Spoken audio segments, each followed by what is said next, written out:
Okay, let's start our class.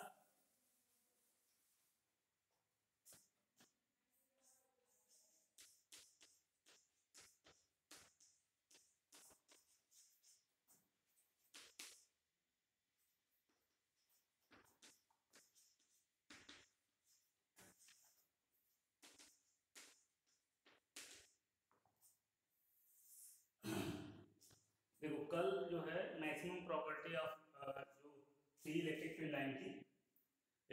Line की maximum property का हम डिस्कस कर लेते हैं, ठीक है ना।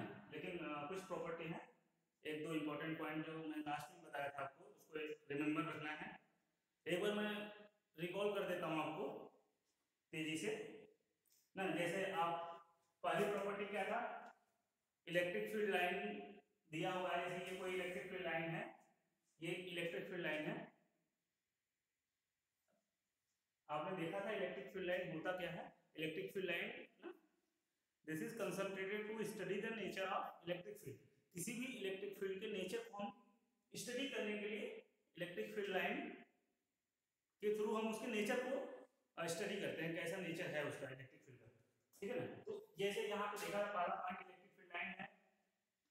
मान लो ये इलेक्ट्रिक फील्ड लाइन पे कोई पॉइंट पी है, यहाँ पे आपको इलेक्ट्रिक फील्ड का जो डायरेक्शन निकालना है। इस पॉइंट पे इलेक्ट्रिक फील्ड का डायरेक्शन क्या होगा, तो आप क्या करते थे, उस पॉइंट पे एक टेंजेंट ड्रॉ करते थे। ये टेंजेंट ड्रॉ कर दिया और इलेक्ट्रिक फील्ड देखो ये डायरेक्शन है, तो ये जो होगा that will give the direction of electric field. ये तो ये हो गया।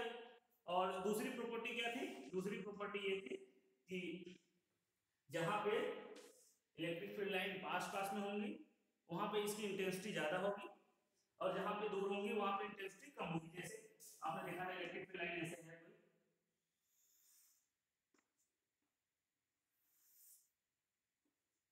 लेट अस सपोज ये इलेक्ट्रिक फील्ड लाइन है।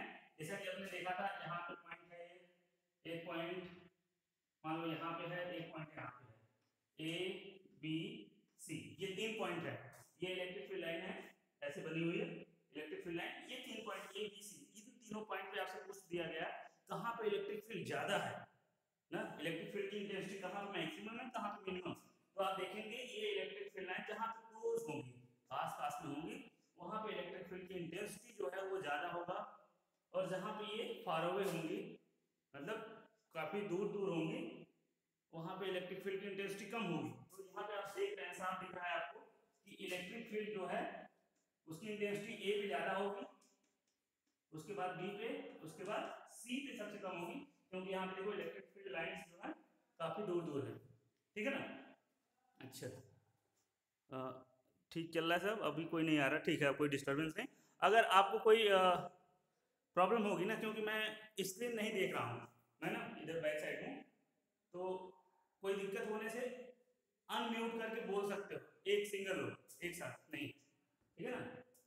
फिर मैं देख लूंगा, ये क्लियर है, ठीक है ना। ये होगा प्रॉपर्टी। और इसके बाद एक और प्रॉपर्टी थी कि इलेक्ट्रिक फील्ड लाइंस का डायरेक्शन कैसे आप फाइंड करेंगे। वो तीसरा पॉइंट था। तीसरा पॉइंट क्या था, तीसरा पॉइंट जैसे ये था ना, ये मान लो प्लस क्यू है, प्लस क्यू चार्ज है, तो इसकी वजह से इलेक्ट्रिक फील्ड होगा इसके चारों तरफ। तो वहां पे इलेक्ट्रिक फील्ड लाइन का डायरेक्शन क्या होगा, कैसे फाइंड करोगे आप इलेक्ट्रिक फील्ड लाइंस किस डायरेक्शन में होंगी। तो अब क्या करते थे आप, एक टेस्ट चार्ज का मैं कंसेप्ट बताया था, एक स्मॉल मैग्नीट्यूड का पॉजिटिव चार्ज इसके फील्ड में ला के रख देंगे। जैसे ये मान लो, देखो बच्चों, जैसे ये डॉटेड लाइन है ना, ये जो सर्कल हमने बनाया स्फीयर है, स्पेस है अराउंड कैपिटल क्यू चार्ज, यही है इसका इलेक्ट्रिक फील्ड। तो अब इस इलेक्ट्रिक फील्ड में इलेक्ट्रिक फील्ड लाइंस होंगी। इलेक्ट्रिक फील्ड लाइंस, ऑब्वियस सी बात है, इलेक्ट्रिक फील्ड लाइंस का डायरेक्शन क्या होगा ना, वो कैसे होंगी तो आप क्या करते थे, इसके लिए इलेक्ट्रिक फील्ड लाइंस के डायरेक्शन को पता करने के लिए आपको क्या करना है, इस इलेक्ट्रिक फील्ड में एक टेस्ट चार्ज को लाके फ्रीली ड्रॉप कर देना है, छोड़ देना है। तो फिर उसके पाथ को आपको ऑब्जर्व करना है, वो टेस्ट चार्ज जिसको आपने लाया और इलेक्ट्रिक फील्ड में फ्रीली छोड़ दिया, वो किस डायरेक्शन में जो है मूव करेगा।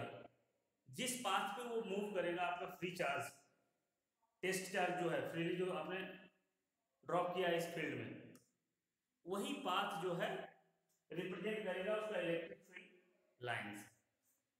क्लियर हुआ? इलेक्ट्रिक फील्ड लाइंस जैसे मान लो ये टेस्ट चार्ज, टेस्ट चार्ज क्या था क्यू नॉट ना। देखो ये प्लस क्यू नॉट जो है टेस्ट चार्ज की जब भी मैं बात करूंगा तो आपको दिमाग में तुरंत आ जाना चाहिए ये nature of test charge that is it should be positive and small in magnitude. देखो जैसे मैं इसको ला के यहाँ पे एक फील्ड में इसके ड्रॉप किया, क्या करेगा ये क्या करेगा, इसके द्वारा एक फोर्स एक्सपीरियंस करेगा। अब ये कैपिटल क्यू जो है इसको क्या करेगा, अपने से दूर भेजेगा, प्लस प्लस है तो रिपेल करेगा। तो देखो ऐसे ना इस डायरेक्शन में फोर्स लगाएगा, इधर मूव करेगा, ये plus q charge test charge किधर अवे फ्रॉम दिस चार्ज ना मूव करेगा। अगर यहाँ पे रखेंगे तो इधर जाएगा, अगर यहाँ पे आएगा टेस्ट चार्ज तो ये जाएगा। तो देखो ये सब जो मैंने लाइन आउटवर्ड बनाई है ना that will path followed by the test charge when it is freely drop inside the electric field. तो ये हो गया, इस तरीके से किसी भी चार्ज का आप इलेक्ट्रिक फील्ड लाइन ड्रॉ कर सकते हो। ठीक है, अभी हम ड्रॉ करवाएंगे आपसे, ये देखेंगे आप कि बहुत सारे इलेक्ट्रिक फील्ड लाइन जो है आप ऑटोमेटिक अपने से ड्रॉ कर सकते हैं, बस इस कंसेप्ट को याद रखिए। ठीक है, ये तो हुआ तीसरा पॉइंट। और चौथा पॉइंट क्या था? चौथा पॉइंट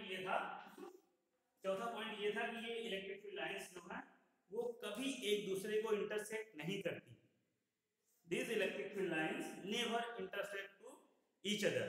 ठीक है, एक तो ये हो गया, ये चौथा हो गया। और पांचवा क्या था जो आपने पढ़ा था कि इलेक्ट्रिक फील्ड लाइंस जो है हमेशा ओपन कर्व बनाती हैं। Open curve in the sense, जैसे देखो अगर मान लो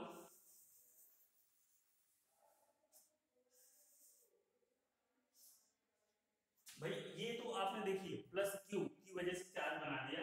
अगर मान लो यही पे हम बता दें यहाँ पे ये माइनस क्यू चार्ज है, ये माइनस क्यू चार्ज है तो इसका भी एक फील्ड होगा, इलेक्ट्रिक फील्ड होगा। अब इसका माइनस क्यू चार्ज की वजह से निगेटिव चार्ज किधर होगा, इलेक्ट्रिक फील्ड लाइन। तो आपका प्रोसेस वही है, टेस्ट चार्ज को इस इलेक्ट्रिक फील्ड में लाना है और फ्रीली छोड़ देना है, फिर इसके मोशन इसके पाथ को ऑब्जर्व करना है आपको। जैसे मान लो इसको यहाँ पे लाएंगे, ठीक है ना, देखो ध्यान से देखो प्लस क्यू नॉट, अब ये क्या है नेगेटिव है, ये ज्यादा चार्ज है ना, इसका मैग्नीट्यूड ज्यादा है, ये तो स्मॉल मैग्नीट्यूड का है। तो अब क्या करेगा ये जो है इसको क्या करेगा अपनी तरफ अट्रैक्ट करेगा, अनलाइक चार्ज है ना भाई, अट्रैक्ट करेगा तो ये किधर मूव करेगा, इस डायरेक्शन में मूव करेगा नहीं। अभी आपने देखा कि टेस्ट चार्ज जिस डायरेक्शन में मूव करेगा वही होगा उसका इलेक्ट्रिक फील्ड लाइन का डायरेक्शन। तो देखो इधर यहाँ पे आएगा, अगर ये इधर रहेगा तो इधर आएगा, इधर रहेगा तो ये इधर आएगा, तो इधर रहेगा तो ये, ठीक है ना। तो ये क्लियर हो गई होंगी। तो यहाँ पे positive charge plus q charge की वजह से इलेक्ट्रिक फील्ड लाइन इधर आउटवर्ड, और ये नेगेटिव चार्ज की वजह से इलेक्ट्रिक फील्ड लाइन इधर इनवर्ड। मतलब ऐसा बोल सकते हो प्लस क्यू चार्ज से पॉजिटिव चार्ज से इलेक्ट्रिक फील्ड लाइन निकलती हैं और नेगेटिव चार्ज पे आके समाप्त हो जाते हैं, अंदर की तरफ आ जाते हैं, ठीक है ना, ये नेगेटिव चार्ज है। अब जो इलेक्ट्रिक फील्ड लाइंस जो हैं, कोई आया है क्या? हाँ ठीक है, हाँ इलेक्ट्रिक फील्ड लाइन। अब देखो यहाँ पे जो है ये तो हो गया। अब देखो जैसे यहाँ पे अगर मैं बोलूं एक प्लस क्यू चार्ज है और दूसरा जो है माइनस क्यू चार्ज है, ये दो चार्ज है, तो इनकी वजह से इलेक्ट्रिक फील्ड लाइन किधर होंगी आप जानते हैं, प्लस से निकलती हैं और माइनस पे जाके खत्म होती है, ये बस ऐसे खत्म हो गया। देखो ये कैसा कर्व है, ओपन कर्व है ना, this is not close curve, ये ओपन कर्व है, ठीक है ना, दिस इज ओपन। मतलब इलेक्ट्रिक फील्ड लाइंस जो है हमेशा ओपन कर्व फॉर्म करती है, ओपन कर्व बनाती है। जबकि मैग्नेटिक फील्ड होगा हम बताएंगे वो क्लोज लूप बनाती है, क्योंकि मैग्नेटिक जैसे यहाँ पे एक छोटा सा बार मैग्नेट अगर हम बना दें, ये नॉर्थ और साउथ, तो मैग्नेटिक फील्ड लाइन नॉर्थ से निकलती है और साउथ पे इंटर करती है, तो ऐसे निकलती है लाइन और ये ऐसे जाती है, ठीक है ना, ये डायरेक्शन होता है मैग्नेट।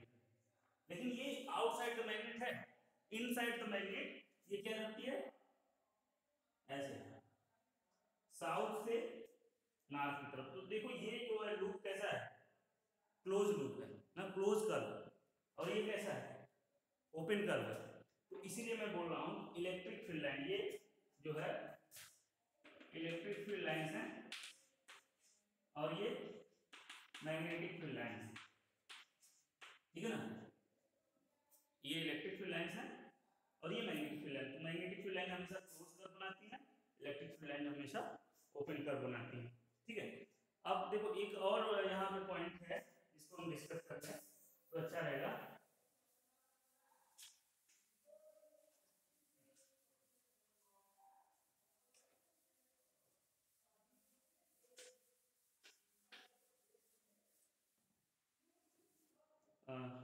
देखो यहाँ पे एक कभी कभी क्या है ना कि इलेक्ट्रिक फील्ड लाइन बना के दे दी जाती है, इलेक्ट्रिक फील्ड लाइन्स आपको दी जाती हैं और इलेक्ट्रिक फील्ड के बारे में पूछ दिया जाता है कि is it uniform, non uniform ना, कैसा है इलेक्ट्रिक फील्ड का नेचर कैसा है। तो देखो ऐसे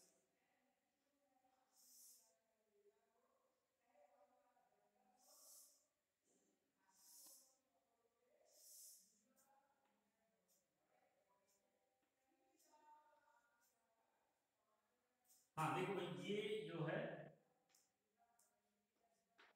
this is electric field direction, direction of electric field. तो आप देख रहे होंगे हर एक पॉइंट पे यहाँ पे ये गैप सेम है और एक दूसरे के पैरेलल है। तो यहाँ पे जो है यहाँ पे आप अगर देखें इसका डायरेक्शन जो है, direction of electric field, electric field का डायरेक्शन जो है वो कैसा है, कांस्टेंट।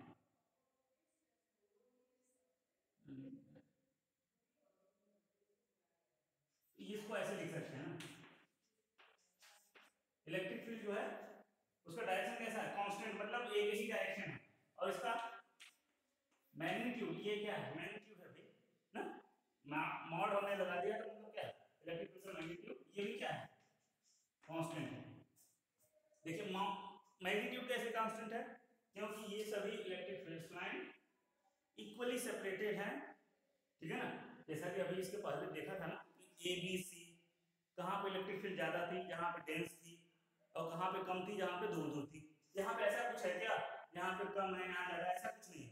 हर एक जगह पे इलेक्ट्रिक फील्ड लाइंस जो है बराबर ही, मतलब पैरेलल एकदम इक्वल डिस्ट्रीब्यूशन है, इनके बीच के सेपरेशन भी सेम है।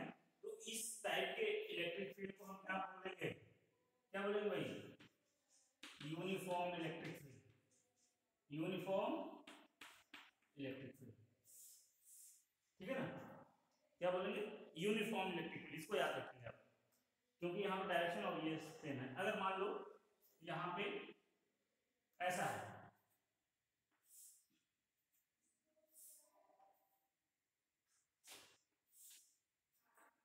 मान लो ऐसा कुछ है, ये देखो इलेक्ट्रिक फील्ड का डायरेक्शन ये है, फिर ये है, यहाँ ज्यादा गैप हो गया, फिर यहाँ पास में हो गया। तो यहाँ पे देखो डायरेक्शन तो सेम है, डायरेक्शन कांस्टेंट है, इसका डायरेक्शन सेम, ठीक है, लेकिन मैग्नीट्यूड सेम है क्या, नहीं। देखिए यहाँ पे पास पास में है, यहाँ ज्यादा मैग्नीट्यूड होगा, यहाँ पे कम होगा, यहाँ पे फिर थोड़ा सा ज्यादा होगा, लेकिन मतलब इक्वल नहीं है मैग्नीट्यूड। तो इसको बोलेंगे कैसा फील्ड है, ये होगा नॉन यूनिफॉर्म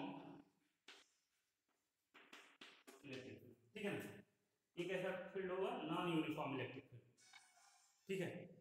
ये तो ये बात ये हो गई, यहाँ पे डायरेक्शन सेम है लेकिन मैग्नीट्यूड अलग है। और एक इसी का एक और टाइप देखिए, अगर मैं ऐसा बनाऊं, ठीक है, अच्छा देखो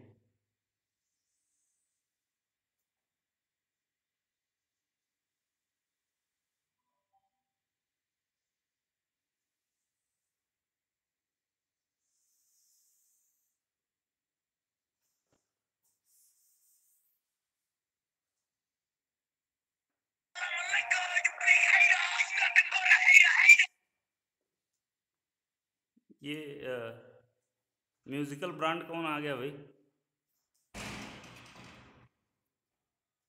म्यूट रखो अपना माइक, ठीक है? हाँ देखो इधर ना, देखो अभी ना क्या मैसेज में तुम लोग लिख रहा है, अगर किसी को कोई दिक्कत होने से ना, क्योंकि मैं देख नहीं रहा हूँ ना बार बार, तो ये अच्छा बेटा, बहुत हंसी आ रही ना?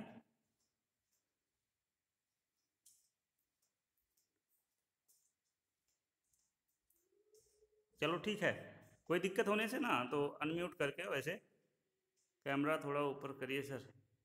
अरे कहाँ जाएगा कैमरा?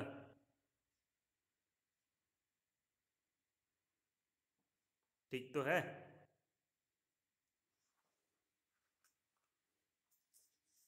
चल अच्छा, तेरा भी मान लिया मैं। अब खुश? चल अब देखो, ये तो यूनिफॉर्म इलेक्ट्रिक फील्ड हो गया, ये नॉन यूनिफॉर्म हो गया। अब देखो यहाँ से ये इलेक्ट्रिक फील्ड लाइंस हैं। अब बताओ इसमें कैसा है इलेक्ट्रिक फील्ड लाइंस? देखो सेपरेशन तो सब में सेम है, देखो सेपरेशन सेम है, मतलब इसका ये जो है, मतलब मैग्नीट्यूड सेम है, मैग्नीट्यूड सेम है। तो यहाँ पे इसकी बात मैं करूँ तो ये क्या है, इसका मैग्नीट्यूड कांस्टेंट है। और डायरेक्शन की बात बताओ भाई,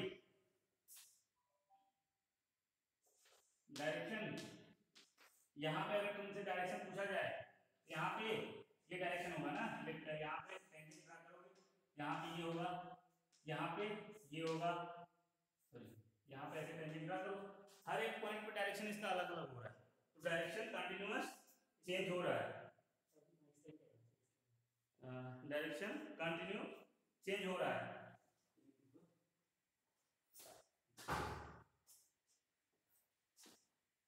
लेकिन मैग्नीट्यूड कांस्टेंट है, तो ये भी नॉन यूनिफॉर्म इलेक्ट्रिक फील्ड होगा, ठीक है ना?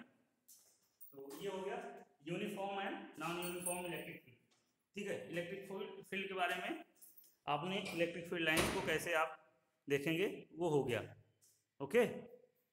चलो अच्छा, अब इसके बाद आगे चलते हैं हम लोग।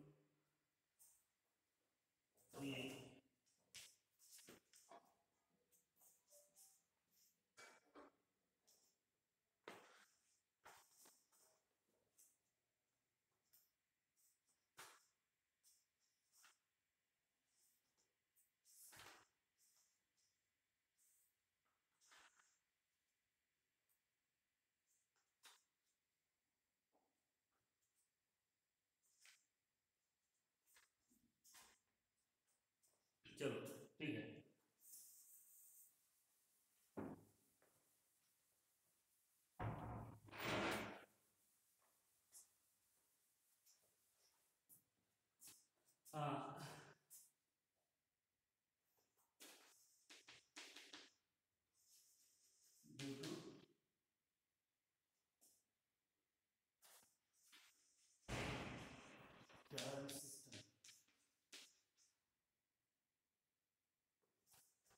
हाँ इलेक्ट्रिक फील्ड लाइन है, ये electric field lines, electric field lines due to charge system. देखो कभी कभी ना कोई चार्ज सिस्टम दे के पूछ देता है तुमसे कि इसका इलेक्ट्रिक फील्ड लाइन ड्रा करिए, तो जैसे अभी तो देखा कि देखो बहुत सारे पॉइंट यहाँ दिख रहा होगा, दिख रहा है ना? चलो ठीक है, देखो पहला तो अगर हम बोले पॉइंट चार्ज की वजह से, पॉइंट चार्ज की वजह से मतलब सिस्टम ऑफ चार्ज नहीं, एक सिंगल चार्ज है, या तो प्लस या तो माइनस, वो अभी आपने देखा। अगर ये प्लस क्यू चार्ज है तो इसकी वजह से इलेक्ट्रिक फील्ड लाइंस क्या होती है, रेडियली आउटवर्ड, ठीक है ना? और जैसे जैसे दूर जाते हैं इलेक्ट्रिक फील्ड की इंटेंसिटी कम होती जाती है, वो आगे अभी आप देखेंगे, लेकिन अब ऐसे भी जानते रहो। ये देखो प्लस चार्ज की वजह से हो गया, अगर यही मैं बोलूँ माइनस चार्ज की वजह से, तो वो भी देख लिया, ठीक है ना? माइनस चार्ज की वजह से ऐसे ही होगा, बस ये अंदर की तरफ हो जाएगा, ठीक है ना? इन्वर्ट हो जाएगा, डायरेक्शन अपोजिट हो जाएगा, ये नेगेटिव चार्ज की वजह से हो जाएगा, तीसरा देखो, यहाँ पे अगर एक प्लस क्यू चार्ज है और ये एक और प्लस क्यू चार्ज है, अब बताओ किधर होगा? अरे भाई दो चार्ज सिस्टम है, थोड़ा सा नीचे बना दें ना, प्लस क्यू है, मान लो ये भी प्लस क्यू है। अब बताओ इसका, ये तो चार्ज सिस्टम हो गया, अभी एक सिंगल चार्ज का था, लेकिन अब कैसा हो गया? दो चार्ज का, और दोनों सेम साइन के हैं ना, तो दोनों पॉजिटिव हैं, दोनों पॉजिटिव हैं। तो अब क्या करोगे? प्रोसेस वही है कि टेस्ट चार्ज को लाके यहाँ पे छोड़ेंगे, वो टेस्ट चार्ज जिस पाथ पे मूव करेगा वही पाथ रिप्रेजेंट करेगा इलेक्ट्रिक फील्ड लाइंस को, ठीक है? तो देखो यहाँ पे अगर हम यहाँ पे लाके यहाँ पे छोड़ेंगे तो ये तो पक्का इधर भागेगा, इधर भागेगा, यहाँ पे छोड़ेंगे तो ये पक्का इधर भागेगा टेस्ट चार्ज, ठीक है? यहाँ छोड़ेंगे पक्का इधर भागेगा, जाएगा नहीं जाएगा? देखो ये टेस्ट चार्ज ऐसे जाएगा, लेकिन अगर यहाँ पे हम छोड़ें, यहाँ पे अगर मान लो छोड़ें टेस्ट चार्ज, या फिर यहाँ पे छोड़ें, तो बताओ क्या ये इधर जाएगा क्या? टेस्ट चार्ज यहाँ से तो इसके द्वारा रिपेल किया जाएगा इधर, लेकिन अभी इसका भी तो इफेक्ट है, ये क्या करेगा? ये भी तो प्लस है, ये अपनी तरफ आने देगा क्या टेस्ट चार्ज? नहीं, ये भी क्या करेगा? इसको अपने से दूर भेजेगा। तो यहाँ इधर अंदर की लाइनें जो होती हैं, ये इलेक्ट्रिक फील्ड लाइंस ऐसे हो जाती हैं, ठीक है ना? ये ऐसे मूव करेगा टेस्ट चार्ज, अब ठीक है ना, ये ऐसे जाएगा, इधर तो ऐसे चलेगा जाएगा, ठीक है ना, ऐसे।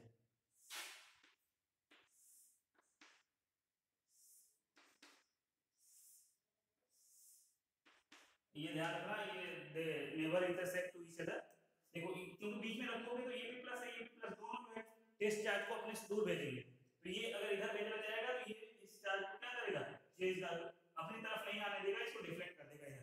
तो देखो कुछ ऐसा होगा, कुछ इस टाइप का इलेक्ट्रिक फील्ड लाइंस बनेगा अगर दोनों चार्ज आपका सेम साइन का है, जैसे ये दोनों प्लस है या दोनों माइनस होगा तब भी आप इसको इसी प्रकार से समझेंगे, ठीक है ना? दोनों अगर माइनस होगा तब भी जो है आप ऐसे ही समझेंगे कि यही सेम प्रोसेस होगा, ठीक है ना? अब अगर हम बोलें भाई तीसरा कंडीशन तो ये हो गया, अगर मैं बोलूँ इसके बाद एक और कंडीशन लेके कि ये जो चार्ज हैं लाइक चार्ज हैं, इनको हम अनलाइक चार्ज में कन्वर्ट कर दें अगर, तो इलेक्ट्रिक फील्ड लाइंस कैसी बनेंगी? मतलब एक प्लस हो और दूसरा माइनस हो, तो फिर इलेक्ट्रिक फील्ड लाइंस कैसी बनेंगी? तो ध्यान से समझो इसको, ठीक है ना? देखो मैं जो है यहाँ पे मैं बताऊँ तो था ये हो गया two like charge, two like charges, electric field lines due to two like charges. यहाँ पे और हम बताएं electric field lines, electric field line due to two unlike charges, unlike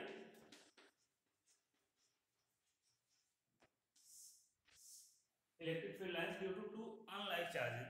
अगर दो अनलाइक चार्जेस हैं तो इनकी वजह से इलेक्ट्रिक फील्ड लाइंस कैसी होंगी? ध्यान से समझो, जैसे मान लो यहाँ पे हमने क्या ले लिया?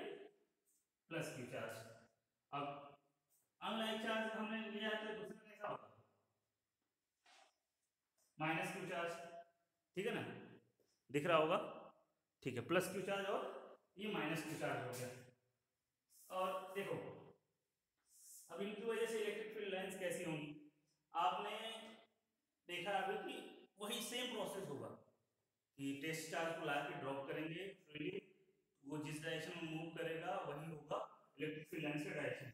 तो देखो क्या होगा, यहाँ पे इसको इलेक्ट्रिक फील्ड लाइंस इधर होगी, यहाँ पे अगर टेस्ट चार्ज को हम ड्रॉप करेंगे तो ये ऑब्वियस सी बात है इसको दूर भेजेगा, टेस्ट चार्ज पॉजिटिव होता है तो ये इसको दूर भेजेगा, और यहाँ पे ड्रॉप करेंगे तो टेस्ट चार्ज पॉजिटिव है, ये नेगेटिव है, इसको अपनी तरफ खींचेगा, दैट्स सिंपल।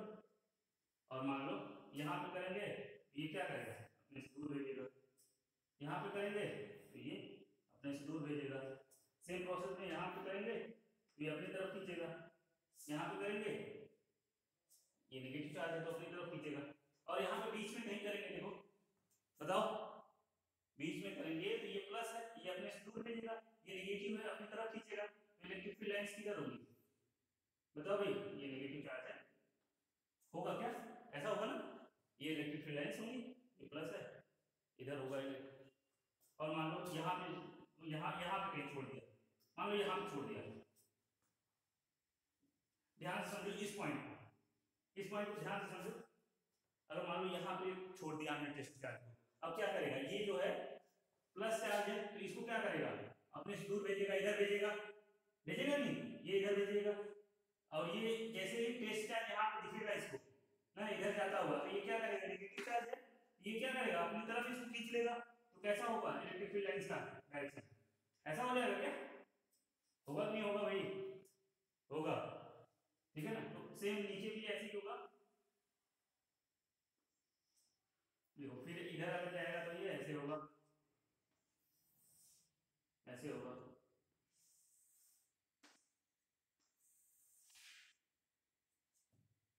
ठीक है।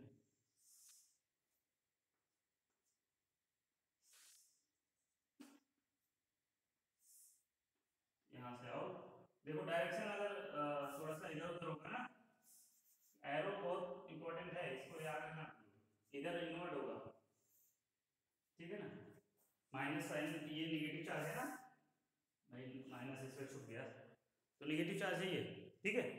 बन जाएगा आप सबका, ऐसे चार्ज सिस्टम का आप जो है इलेक्ट्रिक फील्ड लाइंस ड्रा कर लेंगे, ठीक है ना। देखो अगर एक सिंगल पॉइंट चार्ज है तो कैसे आप ड्रॉ करोगे, ठीक है ना। अगर सेम लाइक चार्ज हैं दो तो कैसे आप ड्रॉ करोगे, और जो है अगर अनलाइक चार्ज हैं, एक प्लस है एक माइनस है, तो आप कैसे ड्रा करोगे, ये हमने बता दिया। ये बहुत ही इंपॉर्टेंट है, ये जो दो चार्ज वाला हमने ड्रा किया है, दोनों का, दोनों लाइक हो दोनों अनलाइक हो, ठीक है ना। तो इस प्रकार से आप देखेंगे कि इलेक्ट्रिक फील्ड लाइंस कैसे ड्रा करती हैं। और इसका की पॉइंट आपको हमेशा ये दिमाग में रखना है कि टेस्ट चार्ज जो आपका टेस्ट चार्ज है, उसी के पाथ को आपको फॉलो करना है ना, उसका पाथ जिस डायरेक्शन में होगा वही होगा इलेक्ट्रिक फील्ड लाइंस का डायरेक्शन, ठीक है ना। ओके, ये इतना तक तो हो गया, समझ में आया सबको, ओके। नाउ देखो अब जो है ना, एक और पॉइंट है, इसके बाद हम लोग चलते हैं। ये तो इलेक्ट्रिक फील्ड हो गया ना, इलेक्ट्रिक फील्ड हो गया, इलेक्ट्रिक फील्ड लाइंस के बारे में हमने जान लिया। अब बात आती है एक नेक्स्ट पॉइंट की, जिसको हम बोलेंगे electric flux.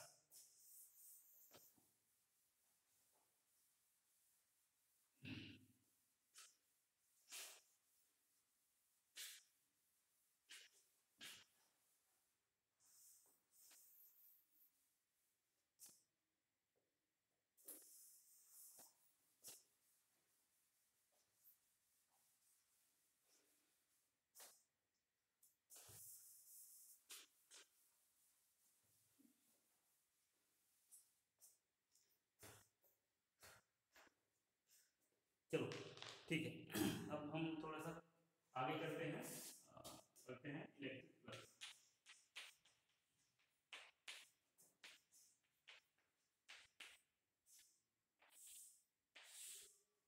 Electric flux, electric flux होता क्या है भाई, इलेक्ट्रिक फ्लक्स जो है, अच्छा इसमें इलेक्ट्रिक फ्लक्स जानने से पहले आप एक पॉइंट जान लो पहले।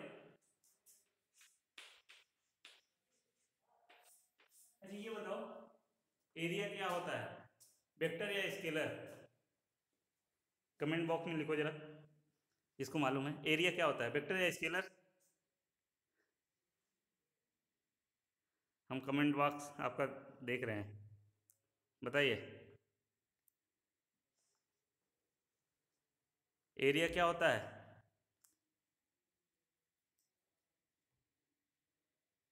अरे भाई, सो गए क्या? बोलो बोलो जल्दी। कमेंट बॉक्स में लिखो एरिया वेक्टर क्या हो ओ एरिया क्या होता है, स्केलर या वेक्टर?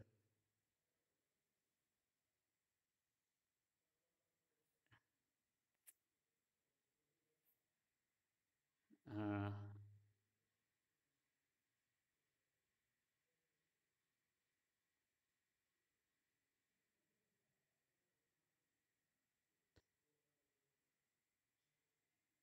ये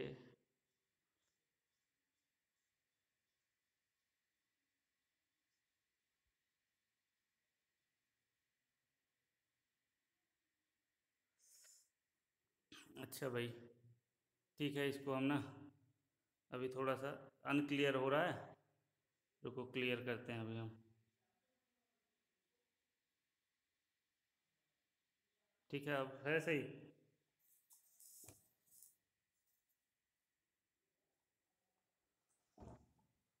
इसको और करीब में लेके आते हैं। सब जुगाड़ से चल रहा है तुम लोग का क्लास।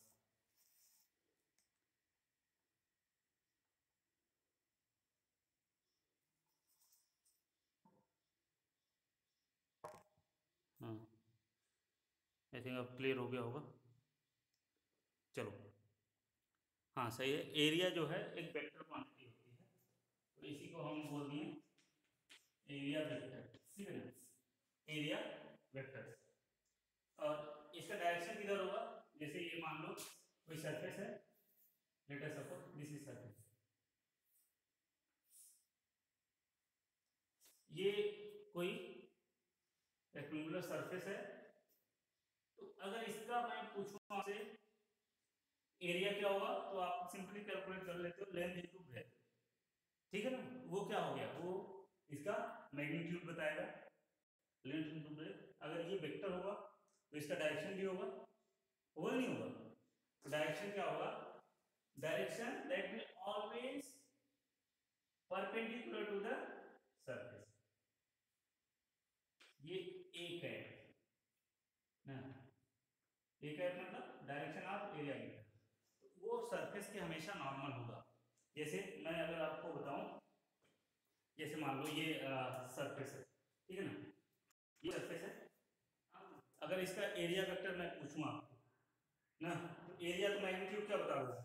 ये हो गया आपका ब्रेथ, ये लेंथ, लेंथ कर दोगे ये एरिया आ गया इस रेक्टेंगल का। लेकिन इसका वेक्टर है तो इसका डायरेक्शन किधर होगा? तो ये सरफेस, इसका एरिया निकालने वाला ना, इस सरफेस का, तो ये हमेशा इसके परपेंडिकुलर होगा नॉर्मल। देखो ये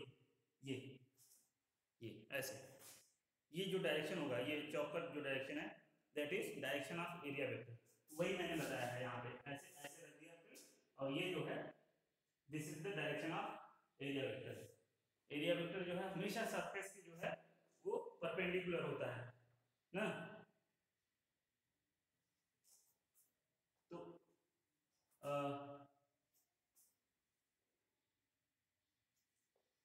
इसको एरिया वेक्टर को डिफाइन कर सकते हैं ना, every surface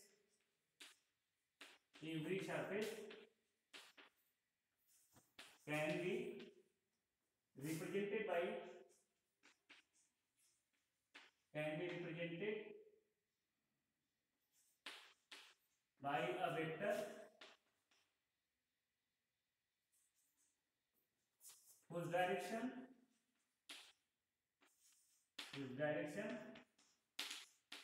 is perpendicular, whose direction is perpendicular to the surface।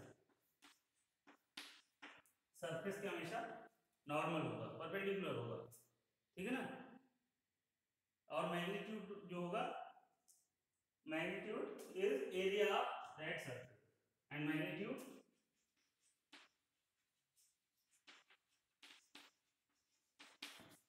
Is area of the surface, ठीक है ना?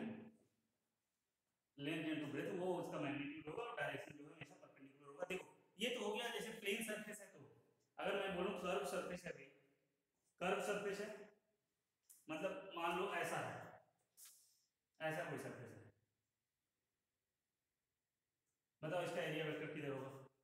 यहाँ पे होगा एरिया वेक्टर, तो यहाँ पे ऐसा है, हमेशा यहाँ पे नॉर्मल लाइन होनी चाहिए, परपेंडिकुलर होगा। यहाँ पे अगर मैं बोलूँ एरिया वेक्टर तो ये होगा, यहाँ परपेंडिकुलर, यहाँ बोलूँ तो ये होगा, ठीक है ना। मतलब ये सरफेस पे हमेशा 90 डिग्री मतलब राइट एंगल बनाएगा, ठीक है ना, ये हो गया। और अगर मैं ये क्लोज सरफेस बोलूँ तो इस पे भी ऐसे ही बनाएंगे ना, ये यहाँ पे ऐसे, यहाँ पे ऐसा होगा, ठीक है ना, नॉर्मल होगा हमेशा, तो मतलब आप ड्रा कर सकते हो। This will be the direction of area vector on close surface, ठीक है। अगर मैं बोलूँ यहाँ पे, अगर मान लो ऐसा है सरफेस, ये क्यूबिक सरफेस,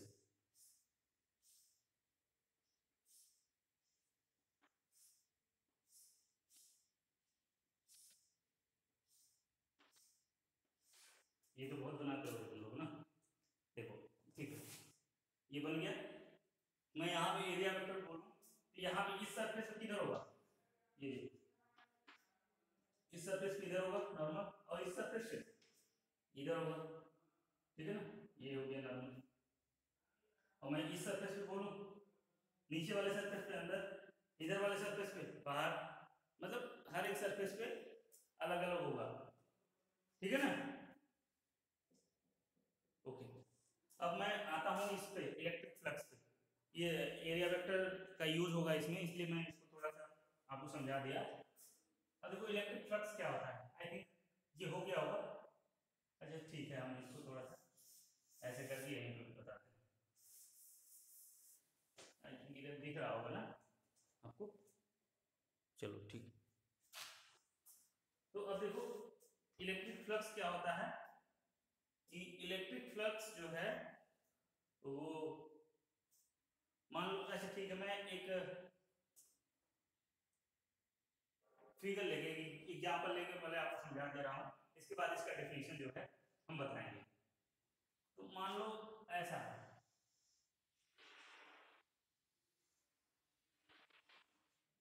ये कोई सरफेस है, सरफेस इन द सेंस कि कैसा सरफेस है, कैसे बताऊं मैं,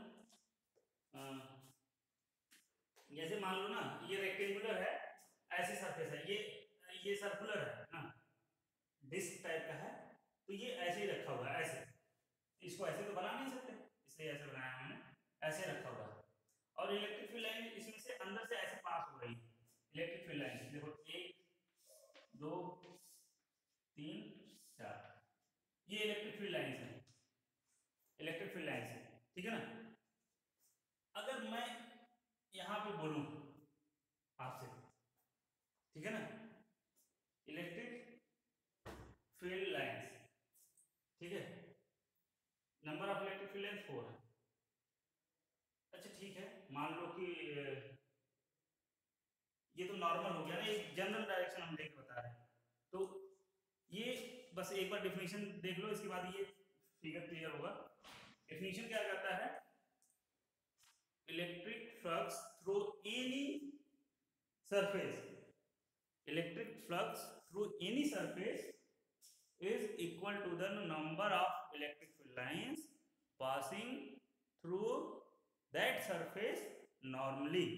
normally मतलब जितनी उस सरफेस से जितने इलेक्ट्रिक फील्ड लाइंस 90 डिग्री बना के जाएंगी, उस इलेक्ट्रिक फील्ड लाइंस को हम काउंट कर लेंगे, तो उनका जो नंबर होगा वही क्या होगा, आपका इलेक्ट्रिक फ्लक्स होगा। फिर से सुनो, number of electric field lines passing through any surface normally is called electric flux. Clear?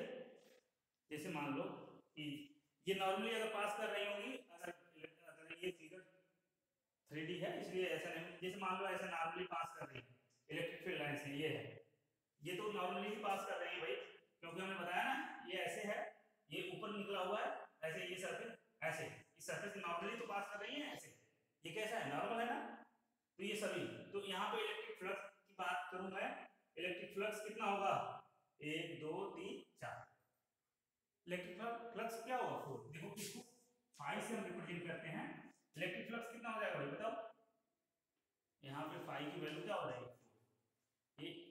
Number है, तो यहाँ से ये भी ध्यान रखेंगे इलेक्ट्रिक फ्लक्स अगर पूछा गया क्या स्केलर है या वेक्टर, ये तो नंबर है भाई 1 2 3 4 नंबर ऑफ इलेक्ट्रिक, तो ये नंबर क्या होता है स्केलर होता है, ठीक है ना। तो ये जो है स्केलर क्वांटिटी होगा।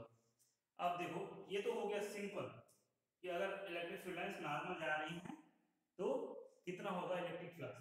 अब लेट अस सपोज कि अगर ये ऐसा कुछ है, ध्यान से देखो,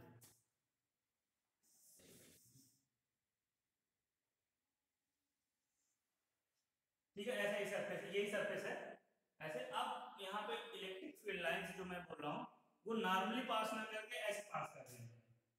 लेट अस सपोज ये हो गया,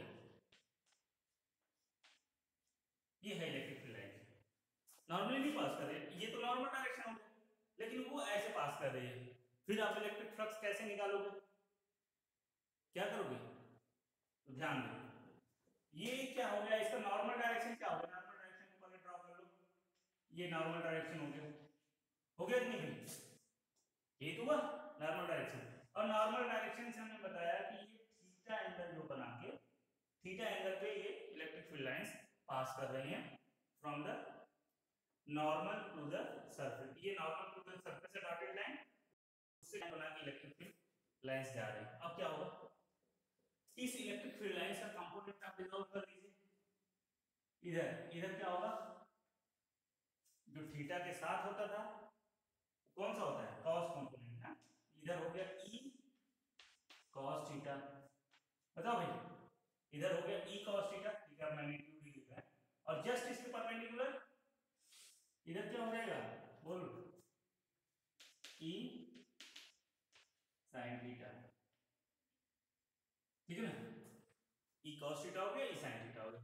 तो अब बताओ हमने यहाँ पे इसकी डिफिनेशन में क्या बोला, number of electric field lines passing through any surface normally, normally तो इसमें से कौन सी लाइन है, इसको तो भूल जाइए, इसका दो कंपोनेंट ले लिया आपने, डिसॉल्व कर लिया, अब इसकी जरूरत नहीं है, तो इस दोनों कंपोनेंट में से कौन सा कंपोनेंट आप लेंगे, ऐसे है इलेक्ट्रिक फील्ड लाइन, तो ये सरफेस हो गया, सरफेस के नॉर्मली तो यही जा रहा है, ये वाला ना, इसको नहीं लेंगे, इसकी वजह से कोई इलेक्ट्रिक फ्लक्स नहीं होगा, इसकी वजह से होगा, तो फ्लक्स